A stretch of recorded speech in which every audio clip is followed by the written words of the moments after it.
औज़ुबिल्लाहि मिनश्शैतानिर्रजीम बिस्मिल्लाहिर्रहमानिर्रहीम। अस्सलामुअलैकुम प्यारे बहन भाइयों, हर किस्म की बीमारी और दर्द की दवा।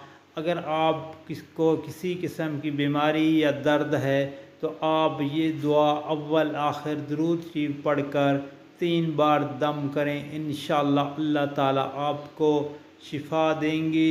और वजीफ़ा ये है, बिस्मिल्लाहिर्रहमानिर्रहीम व बिल हक़्क़ि अन्ज़लनाहु व बिल हक़्क़ि नज़ल व मा अर्सलनाका इल्ला मुबश्शिरन व नज़ीरा।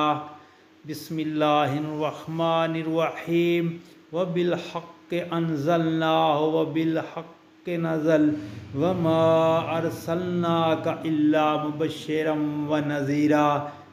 दोस्तों, ये बनी इसराइल की आयत नंबर 105 है। अगर आपको कोई किस्म का दर्द बीमारी है तो आप उस जगह पे हाथ रख कर अव्वल आखिर दरूद शरीफ पढ़कर 3 बार इसको दम पढ़ें और अल्लाह ताला आपको शिफा देगा।